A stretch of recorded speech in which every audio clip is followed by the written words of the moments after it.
ambaratrao nandray ny taratasina nilaza fa tsy tsara intsony niarako amina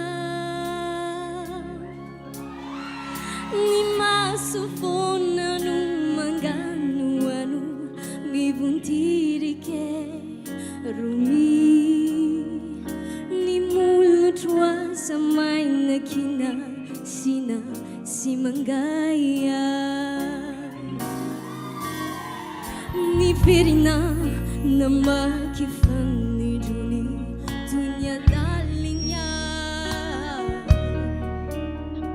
tsy netiny no fatinapaka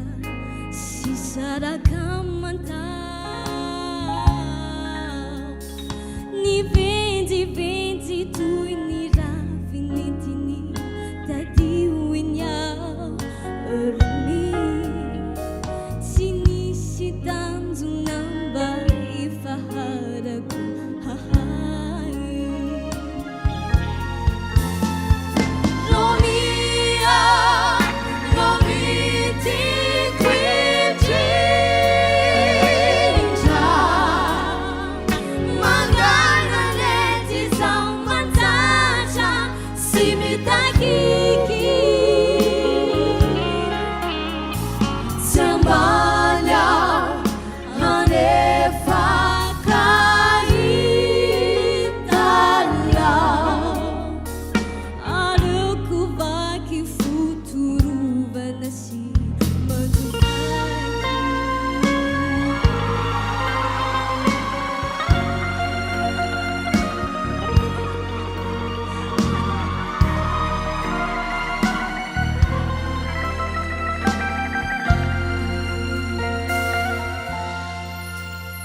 Do nilatsa ambaratrao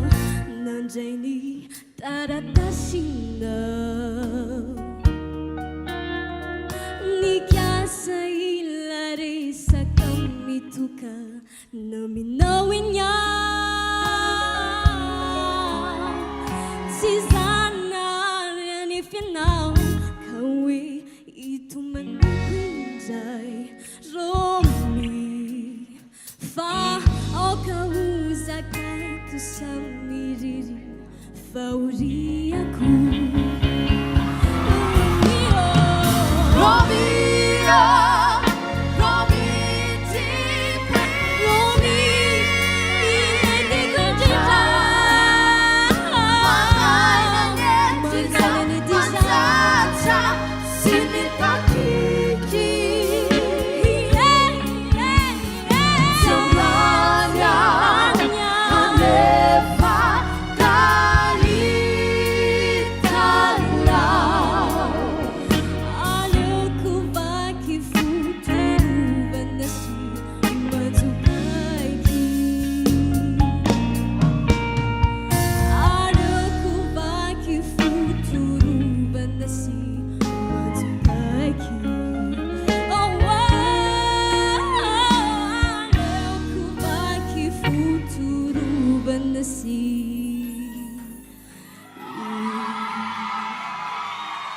maduvaki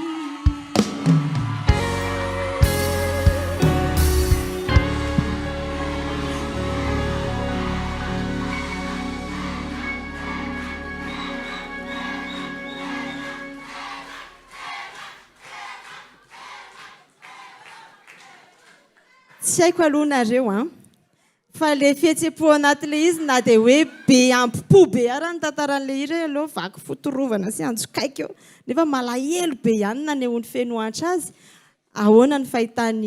iza zao no miteny iary an'izay fenoanitra zany le mampitomany olon-dehibe foana zay mihitsy ny tena tombo ny fenoanitra rehefa manao zavatra izy tonga dia miditra ao dia ao dia mifono manontolony ao dia le hira moa zany afaka le faresahantsika ny fahaizana mihira sy ny rehetrarehetra samy mahay daholo ny olona ane fa le mampita an'le fihetsem-po hira efa nataon'ny olona rehetrarehetra iny fa raha vao niraisy ny fenoanitra le izy dia nalefa ny fenoanitra le fihetsem-po tonga dia midoboka be dia voarayan'ny olona rehetra bravo fenoanitra